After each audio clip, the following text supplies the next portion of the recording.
کیا آپ کو پتہ ہے کہ ہجر اسود 930 عیسوی میں یعنی کہ تقریباً 300 ہجری میں چوری ہوا تھا مکہ سے، اور تقریباً 22 سال تک وہ چوری ہی رہا، اور پھر 952 میں اس ہجر اسود کو واپس مکہ میں لوٹایا گیا۔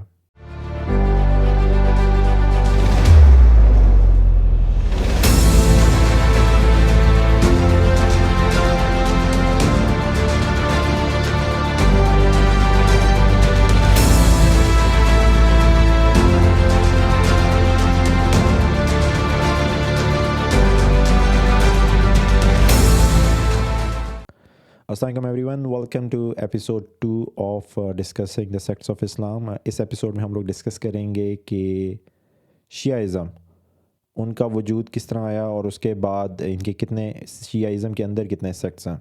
تو before we do that let's rewind few things from the episode number 1۔ سب سے پہلے یہ کہ جب ہم لوگ دیکھتے ہیں کہ مسلمانوں میں کس طرح فرقہ بندی شروع ہوئی، تو اس میں جو سب سے پہلے جو عمومی جو امیت جنہیں ہم کہتے ہیں، وہ آپ دیکھ سکتے ہیں کہ وہ ہاشم، عبد المناف کے جو دو بیٹے تھے، عبد الشمس اور ہاشم، اور پھر ہاشم کے بیٹے تھے عبد المطلب جو کہ محمد صلی اللہ علیہ وسلم کے دادا ہیں، اور عبد الشمس کے بیٹے تھے امیہ۔ یہ دونوں آپس میں، عبد المطلب اور امیہ، ایک دوسرے کے کزن تھے، اور ان سے پھر ان دونوں کی اولادیں چلیں۔ تو جو عمومی جو نکلے، جن میں پھر بعد میں امیہ کے بعد حرب آیا، حرب کے بعد ابو سفیان آیا جن کی سٹوری ہم سب کو پتہ ہے، اور پھر ابو سفیان کے بعد معاویہ کے بعد جو ہے وہ عمومی چلے گئے۔ لیکن البتہ جس طرح میں نے آپ کو بتایا تھا کہ جو امیت سے وہ زیادہ دیر تک سسٹین نہیں کر سکے تھے، تو پھر جو ان کے اندر جو کنگ تھا، جو کہ اس کے اندر میں جو خلافت تھی یا جو مرضی آپ کہنا چاہیں، وہ ان کی دوسری شاخ کی طرف چلی گئی تھی۔ تو یہ عمومی تھے۔ دوسرے نمبر پہ جو عمومیوں کا جو تختہ الٹا تھا وہ عباسد نے کیا تھا، جو کہ اگین محمد صلی اللہ علیہ وسلم کے چچا تھے۔ یہ جو آپ دیکھ سکتے ہیں کہ العباس لکھا ہوا ہے، ان سے عباسد کیلیفیٹ چلا تھا۔ اور پھر عباسیوں کے آگے تختہ جو الٹا تھا وہ فاطمیت نے کیا تھا، اور فاطمیت جو ہیں وہ اسماعیلی شیعہ تھے، اور وہ میں ڈسکس کروں گا کہ وہ کہاں تک پہنچے۔ وہ بھی آپ دیکھ سکتے ہیں کہ وہ محمد صلی اللہ علیہ وسلم کی اولاد میں سے تھے۔ تو یہ جو پہلی 3 ڈائنیسٹیز آئی ہیں، امید کے بعد عباسی کے بعد فاطمید، وہ سب جو ہیں وہ قریشی تھے، سب وہ عرب تھے۔ اور اس کے بعد جب آپ دیکھتے ہیں تو مسلمانوں کی جو حکومتیں ہیں وہ عربوں کے پاس نہیں ہیں۔ اس کے بعد یہ سلجوکس ہے، مملوکس ہے، مغلز ہے، یہ سب جو ہے وہ نان عرب تھے، اور یہ قریشی بھی نہیں تھے۔ تو یہ ایک چیز جو ہے نا، یہ ہمیں ڈسکس کرنے کی بھی ضرورت ہے کہ عربیوں میں جب بھی حکومت رہی ہے یا جو کہ مسلم امپائرز آئے ہیں، وہ سارے قریش سے آئے ہیں، اور سارے جو ہیں محمد صلی اللہ علیہ وسلم کے ریلیٹیو تھے۔ اب ہم لوگ چلتے ہیں شیعہ ازم کو ڈسکس کرنے میں۔ جب فرسٹ ایپیسوڈ تھا اس میں نے آپ کو بتایا کہ جو فرسٹ اسکزم جو آیا ہے، جو پہلی جو دراڑیں آئیں وہ یہ تھی کہ محمد صلی اللہ علیہ وسلم کا جو سکسیسر ہے وہ کون ہوگا، بوتھ پولیٹیکل اینڈ ریلیجیس۔ تو اس میں محکمہ نکلے، جو کہ اب جن کا صرف عبادی گروپ شامل ہے۔ زبیری ہیں وہ ختم ہو چکے ہیں، جو عمومی امیت تھے وہ بھی ختم ہو چکے ہیں۔ اب عموماً شیعہ لوگ یہ سمجھتے ہیں کہ امیت کے اندر سے آگے سے سنی نکلے، لیکن یہ بات درست نہیں ہے۔ سنی بہت سے ایسے بھی تھے جو کہ ایکچولی حضرت علی کے سپورٹر بھی تھے اس زمانے میں، اور جو میں نے پہلے ایپیسوڈ میں بھی بتایا کہ یہ جو سنی شیعہ کا جو ایکچوئل ڈیوائیڈ ہے، یہ اس طرح کلیئر کٹ 10ویں صدی کے قریب ہوا ہے۔ اب ہم لوگ ڈسکس کرتے ہیں شیعہ ازم۔ جب شیعہ جو دھڑا ہے، اس کے اندر 3 بڑے برانچز ہیں، جن میں زیدیز، اسماعیلی اور 12 شیعہ، یہ 3 شامل ہیں۔ اور اس کے علاوہ شیعہ ازم کے اندر سے 3 نئے مذہب بھی نکلے ہیں بعد میں، جن میں علوائت، ڈروز اور بہائی فیتھ والے، جن کو کہا جاتا ہے، جو کہ سب کانٹیننٹ میں ہے۔ یہ بھی انہی میں سے شیعہ ازم کے اندر سے نکلے ہیں۔ تو یہ ہم لوگ یہ 6 کے 6 فرقے ہم لوگ ڈسکس کرتے ہیں۔ اور یہاں پہ جو شیعہ ازم کا جو کانسیپٹ ہے وہ یہی تھا کہ ان کا جو ماننا تھا وہ یہ ہے کہ جتنی بھی پولیٹیکل اور ریلیجس میٹرز ہیں، ان کا سولوشن صرف ایک ہی طریقے سے نکل سکتا ہے، وہ یہ ہے کہ آپ کے پاس ایک امام ہو۔ جس طرح محمد صلی اللہ علیہ وسلم کے زمانے میں آپ کوئی بھی مسئلہ ہوتا تھا، آپ ان کے پاس جاتے تھے اور وہ مسئلے کا حل نکال دیتے تھے۔ اسی طرح شیعہ ازم کا جو کانسیپٹ ہے وہ یہی ہے کہ ایک حاضر امام ہونا چاہیے جس کے پاس آپ جائیں، اور اس کے بعد وہ امام جو ہے وہ آپ کا پرابلم کے سولوشن بتا دے، بوتھ ریلیجیس اینڈ پولیٹیکل۔ تو اب جب انہوں نے امامت کی تو یہ because these guys really believe کہ جو امامت ہونی چاہیے وہ اہل بیت کے اندر ہونی چاہیے. تو ہوا یہ کہ جب محمد صلی اللہ علیہ وسلم کا وصال ہو گیا تو یہ مانتے ہیں کہ حضرت علی رضی اللہ عنہ پہلے امام تھے, اور اس کے بعد جو امامت ہے وہ حضرت حسن رضی اللہ عنہ کے پاس گئی, اور اس کے بعد امام حسین کے پاس گئی. امام حسین کے بعد پھر ان کے آگے بیٹے زین العابدین کے پاس گئی, اور زین العابدین کے 2 بیٹے تھے. تو جو زیدی ہیں وہ یہ بلیو کرتے ہیں کہ زید ابن علی جو ہیں وہ ایکچولی امام تھے, اور پھر جب وہ فوت ہو گئے تو اس کے بعد جو ہے اب امامت کا قصہ ختم ہو چکا ہے. تو یہ زیدی ہیں, یہ 5 اماموں پہ بلیو رکھتے ہیں. زیدی جو ہیں انیشیلی کافی پاپولر بھی تھے, البتہ پھر آہستہ آہستہ ان کی پاپولیرٹی کم ہوئی, اور اب وہ ایک صرف یمن میں آپ کو نظر آتے ہیں. اور آپ ایک ٹرینڈ دیکھیں گے کہ, اور یہ ٹرینڈ صرف شیعہ میں نہیں ہے, یہ تمام مسلم سیکٹس میں ہے کہ عموماً مسلمانوں میں وہ سیکٹ زندہ رہے جو کسی نہ کسی طریقے سے اپنی حکومت بنانے میں کامیاب ہو گیا تھا. مثلاً زیدیز آپ کو زیادہ تر یمن میں اس وجہ سے نظر آتے ہیں کیونکہ وہاں پہ متوکل کنگڈم بنا تھا, اور وہ زیدیز تھے. اور یہ چیز میں آہستہ آہستہ پروف کروں گا. یہاں پہ میں کسی اسپیسیفک فرقے کو پروموٹ نہیں کر رہا, یہاں میں اس کو ڈیمین نہیں کر رہا. یہ آپ شیعہ میں بھی دیکھیں گے اور سنیوں میں بھی آپ دیکھیں گے, وہابی ازم, دیوبندی, بریلوی, کہ جہاں پہ جس کی حکومت قائم ہوئی, جہاں پہ انہیں اسٹیٹ پیٹرنیج ملا جس سیکٹ کو, وہ سیکٹ پروموٹ ہوا, اور وہاں پہ وہ جو سیکٹ ہے وہ کافی پلا بڑا ہوا, اور اس کے بعد وہ سیکٹ وہاں کی ڈیفیکٹو آئیڈیالوجی بھی بن گئی. اور جس سیکٹ کو اسٹیٹ پیٹرنیج نہیں ملی وہ سیکٹ آہستہ آہستہ ختم بھی ہو گیا. میں نے آپ کو پہلے بھی بتایا کہ جس طرح جو خوارج ہیں ان کے ازرقا وغیرہ جو 3 بڑے جو دھڑے تھے وہ ختم ہو چکے کیونکہ انہیں اسٹیٹ پیٹرنیج کبھی نہیں ملا, اور صرف عبادی فرقہ اس وجہ سے زندہ رہا کیونکہ وہ عمان میں اپنی سلطنت بنانے میں کامیاب ہو گئے تھے. آج بھی جو عمانی کنگڈم ہے, عمانی رائل فیملی ہے, وہ عبادی ہے. اگر وہ نہ ہوتی تو شاید عبادیز بھی نہ ہوتے. اور یہ میں نے آپ آگے دیکھتے جائیں گے کہ مسلمانوں کے بہت زیادہ دھڑے ایسے ہیں جو اب ختم ہو چکے, اور اسی وجہ سے ہی ختم ہوئے کہ انہیں اسٹیٹ پیٹرنیج نہیں ملی. تو خیر یہ زیدیز جو ہیں یہ 5 اماموں پہ بلیو رکھتے ہیں, اور وہ بلیو رکھتے ہیں کہ زید ابن علی جو ہیں وہ 5ویں امام تھے اور آخری امام تھے. تو یہ زیدیز کا ماننا ہے, اور زیدیز زیادہ تر آپ کو یمن میں نظر آئیں گے. دوسرے نمبر پہ آتے ہیں اسماعیلی. جو اسماعیلی ہیں وہ زید ابن علی کو امام نہیں مانتے, وہ علی باقر جو ان کی دوسری اولاد تھی ان کو امام مانتے ہیں. اور پھر وہاں سے کہتے ہیں کہ جو 5ویں جنریشن میں جعفر صادق جو ہیں وہ 6th امام ہے. یہاں پہ بھی کنسنسس ہے کہ جو 12 شیعہ اور جو اسماعیلی ہیں وہ دونوں جعفر صادق کو مانتے ہیں. اور پھر وہاں سے دوبارہ ایک اور چیز شروع ہوئی. شیعوں کا ایک گروپ تھا جس کو کہتے ہیں فاتحی. وہ مانتے تھے کہ جو 7ویں امام ہیں وہ عبداللہ فتح ہیں, وہ پہلے فوت ہو چکے تھے. تو وہ اب وہ جو فاتحی ہیں وہ اب ایگزسٹ نہیں کرتے, اور اگین وہ ایگزسٹ اس وجہ سے نہیں کرتے کیونکہ انہیں اسٹیٹ پیٹرنیج کبھی نہیں ملا. جیسے ہی کوئی ان کے خلاف آئیڈیالوجی کھڑی ہو, جو خلاف آئیڈیالوجی جو کھڑی ہوتی تھی انہوں نے سب سے پہلے ان کو قتل وغیرہ کرنا شروع کر دیا. اور اسی طرح اب فاتحی اب مجھے اندازہ مجھے پتہ نہیں ہے کہ شاید تھوڑی بہت پاپولیشن کہیں رہتی ہو, البتہ ان اٹ سیلف ایک بڑا پولیٹیکل گروپ فاتحی نہیں ہے. تو یہ ایک دھڑا ایسا بھی ہے شیعوں کا جو کہ اب ایگزسٹ نہیں کرتا. تو جعفر صادق جو ہیں یہ وہی ہیں جو کہ ایکچولی امام ابو حنیفہ کے استاد بھی ہیں امام, اور یہ انہوں نے ایک پورا فقہ بھی لکھا ہوا ہے. جعفری فقہ جو ہے وہ ایکچولی جعفر صادق جو ہیں وہ اس کے پیٹریارک ہیں, اور ان کی جو ریلیجیس علم تھا یا جو ان کے پاس جو انٹلیکچوئل نالج تھا اس کی مثال جو ہے وہ ہمیں کم نظر آتی ہے باقی جگہوں پہ, کیونکہ انہوں نے صرف ایک امام نہیں بلکہ 2 اماموں کے ایکچولی استاد تھے. اور جو پورا جو فقہ جو بنایا گیا, جو اسکول آف تھاٹ ڈیولپ ہوئی, اس میں جعفر صادق کا, امام جعفر کا بہت بڑا کردار ہے. اب آبویسلی سنی اس بات کو نہیں مانتے, لیکن حقیقت جو ہے وہ حقیقت ہی ہے. تو جعفر صادق کے بعد جو ہے وہ 7ویں امام بنے اسماعیل جعفر, اور وہاں سے اسماعیلی فرقہ شروع ہوا. اب اسماعیلی فرقوں میں سب سے پہلے جو ہے وہ 7ers جن کو کہتے ہیں, وہ 7ers جو ہیں وہ اب اگین وہ ایگزسٹ نہیں کرتے. اب جو ہیں وہ کچھ لوگ ایسے ہیں جو کہتے ہیں کہ 7ویں کے امام کے بعد ختم ہو چکے ہیں, تو وہ اگین ان کو کیونکہ اسٹیٹ پیٹرنیج نہیں ملی وہ بھی اب ختم ہو گئے. اور 7ers کے اندر سے ایک اور گروپ بنا تھا جن کے کارمیشینز بولتے ہیں. یہ وہ گروپ تھا جس نے 930 میں خانہ کعبہ پر حملہ کیا. وہاں پہ حاجیوں کو کعبہ کے اندر قتل کیا گیا, ان کی ڈیڈ باڈیز اٹھانے نہیں دی گئیں. وہاں پہ جتنی بھی جو پریشیس چیزیں تھیں ان سب کو لوٹا، یہاں تک حجر اسود کو بھی چوری کیا، اور اس کے بعد یہ لے کے نارتھ ایسٹ میں چلے گئے، بحرین وغیرہ میں چلے گئے. اور پھر انہوں نے جب یہ کیا تو اس کے بعد پھر سارے لوگ ان کے خلاف ہو گئے، اور پھر انہوں نے 952 میں تقریباً 22 سال بعد جو حجر اسود ہے وہ واپس کر دیا. تو اب دوبارہ جب انہوں نے جو حرکتیں کی تھیں اگین لوگ ان کے خلاف ہو گئے، اور پھر ان کو بھی قتل وغیرہ کر کے ختم کر دیا گیا. تو کارمیشنز اب دنیا میں زندہ نہیں ہیں. یہ بھی ایک ایسا دھڑ ہے جو کہ اسماعیلیوں میں سے نکلا تھا اور ختم ہو گیا.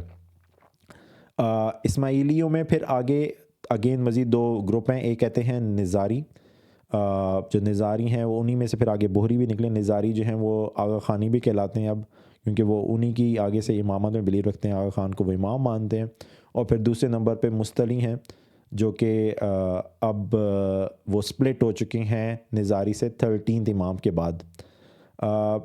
یہاں پہ ایک چیز بتانا بھی ضروری ہے کہ اسماعیلی فرقہ جو ہے وہ اب کافی دنیا میں پھیلا بھی ہوا ہے.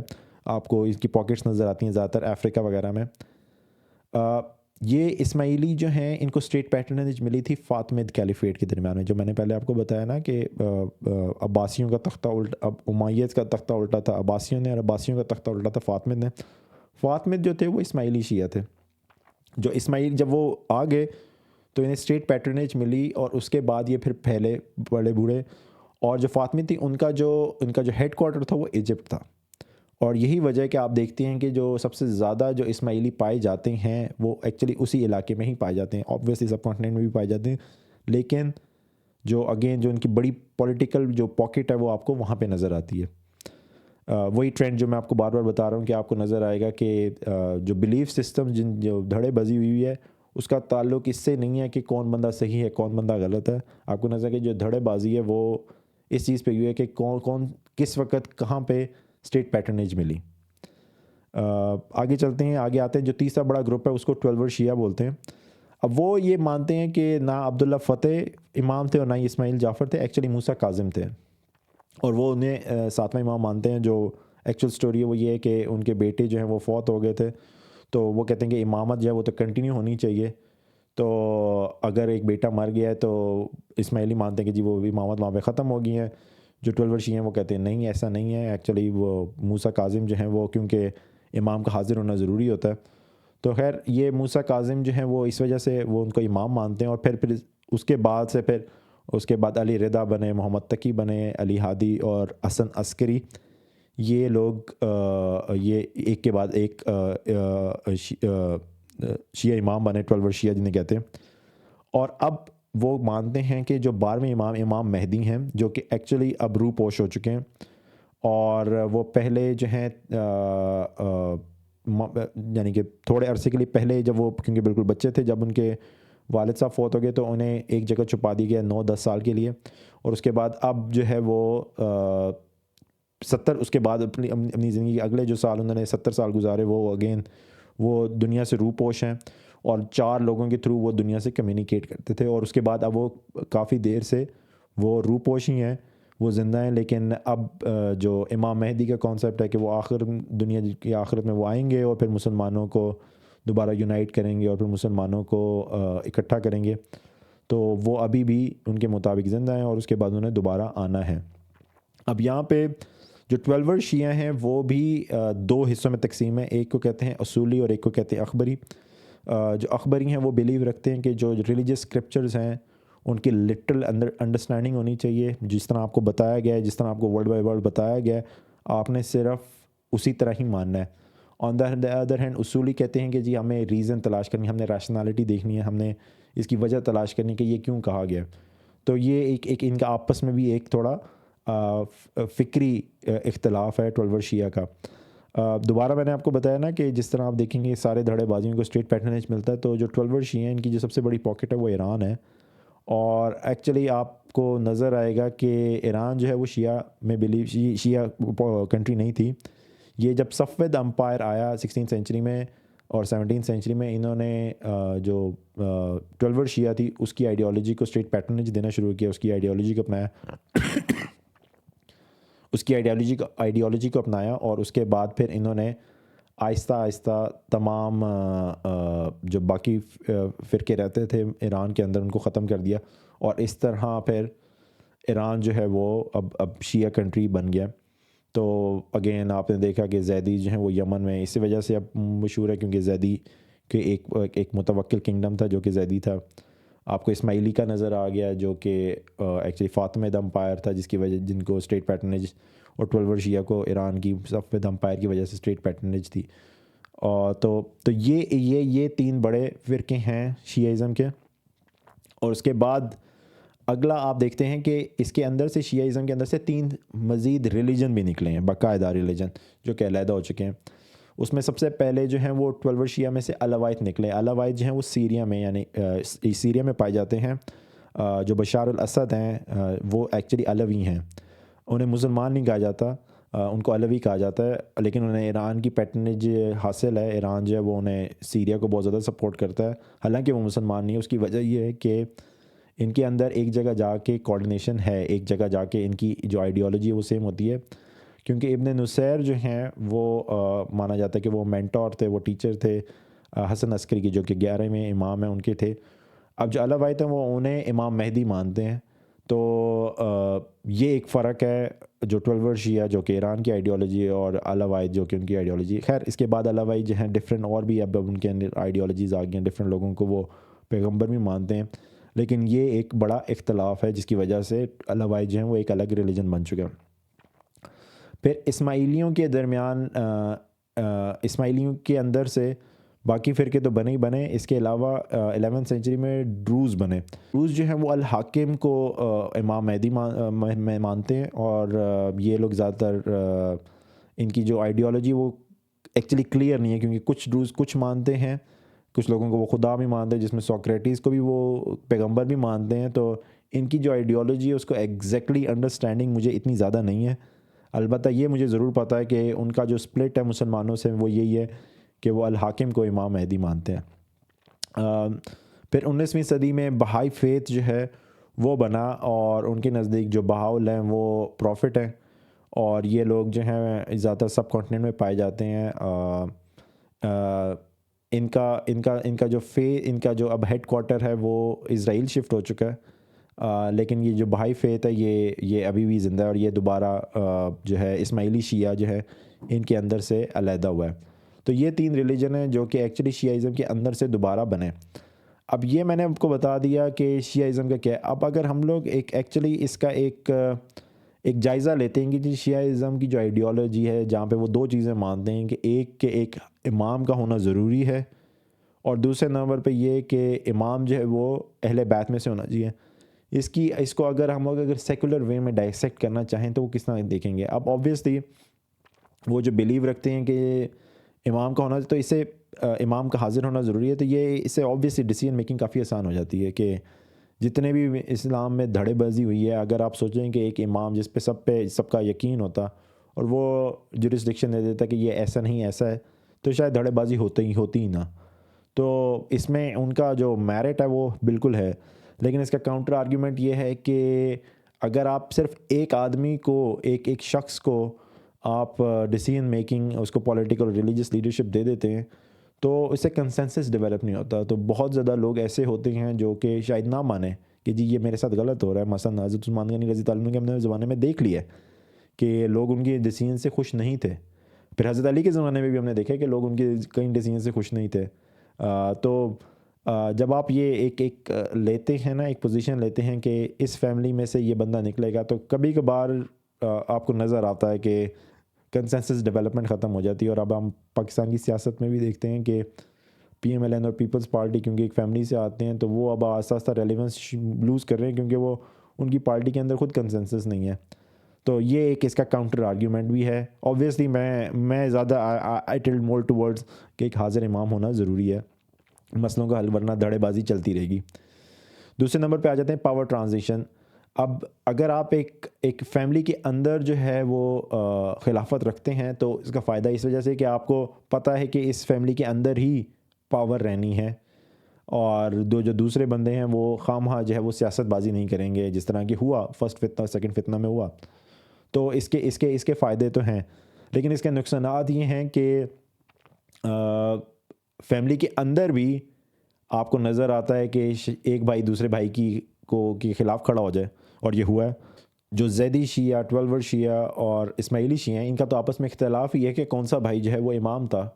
تو وائل کہ ہم وی وانٹ ٹو انڈورس کہ power transition becomes easy, the flip side is کہ اگر آپ یہ کوئی پیٹرن سیٹ کر دیں کہ اگلی جو جنریشن میں جو پاور جائے گی، جو ریلیجس اور لیڈرشپ جائے گی، تو وہ کون سا بھائی جو ہے وہ actually will take it over. تیسرے نمبر پہ لیڈرشپ. میرے خیال میں جب آپ ایک خاندان میں لیڈرشپ رکھتے ہیں اور ایک سامنے رکھتے ہیں، تو اس کا فائدہ یہ ہوتا ہے کہ جو باپ جو ہوتا ہے، آپ اس کو دیکھ رہے ہوتے ہیں کہ وہ کس طرح معاملات چلاتا ہے، تو آپ کو ایک انڈرسٹینڈنگ ہو جاتی ہے. تو آپ کا جو لرننگ کرو ہوتا ہے اس خاندان میں جس کے پاس طاقت ہوتی ہے، اس کا جو لرننگ کرو ہوتا ہے وہ عام انسان سے بہت زبردست ہوتا ہے. تو وہ ایک عام انسان جس کا 25 سال میں ایکسپیرینس جو ہے، شاید 25 سال کے آدمی کی جتنا ہی ہوگا. ایک آدمی جو کہ ایکچولی ایک انفلوئنشل فیملی میں سے آتا ہے، اس کی 25 سال کی عمر میں اس کا جو ایکسپیرینس ہوتا ہے وہ 50 سال سے بھی زیادہ ہو چکا ہوتا ہے. تو میں یہ مانتا ہوں کہ اس کے اندر میرٹس ہیں. مثلاً اور اس کی واضح مثال جو ہے وہ بلاول بھٹو کی ہے کہ اگر آپ اس کو یہ سوچیں گے اسے کچھ نہیں پتہ، اس کو کافی کچھ پتہ ہوگا، کیونکہ وہ اپنے نسل میں دیکھ رہا ہے کہ کیا لیڈرشپ کرائسس چلتے ہیں.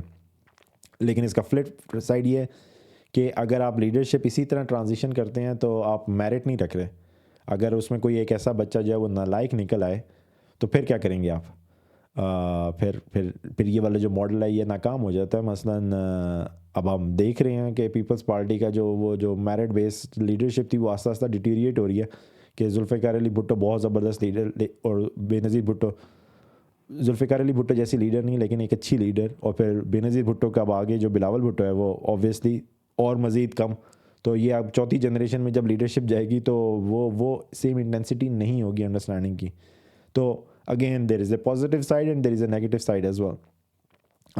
فورتھ نمبر پہ جو ایکسپرٹیز ہوتی ہیں، کیونکہ یہ لوگ جو ہوتے ہیں یہ آلریڈی سوسائٹی کے اندر امبیڈڈ ہوتے ہیں اور انہیں پتہ ہوتا ہے کہ چیزوں کو کس طرح نبھایا جاتا ہے، کون سے پولیٹیکل گروپس کو آگے لے کے جانا ہے، کون سے پولیٹیکل گروپس کی ماننی ہے.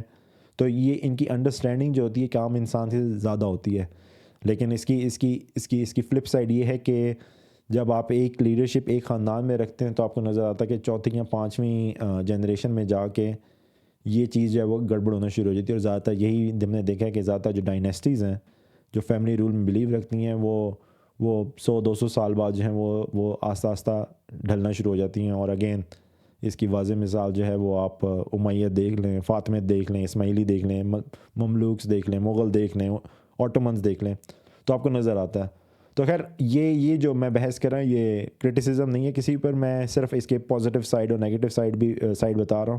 کیونکہ we need to understand religious view تو ڈیفینیٹلی، لیکن we need to understand the secular view as well. کہ اگر ایک انسان کے سامنے، ایک نان مسلم کے سامنے اگر یہ مسئلہ ہے کہ پولیٹیکل اور ریلیجیس لیڈرشپ کس کے پاس ہونی چاہیے تو وہ اس کو کس طرح دیکھے گا. تو I hope you guys will take it with an open mind. یہاں پہ میں ایپیسوڈ 2 ختم کروں گا. اب ایپیسوڈ 3 میں میں ڈسکس کروں گا سنی کہ سنیوں کے اندر کیا کیا اختلافات ہوئے جن کی وجہ سے پھر ان کے اندر سپلٹ آیا. I hope you like this episode. Stay tune for the third one. Thank you.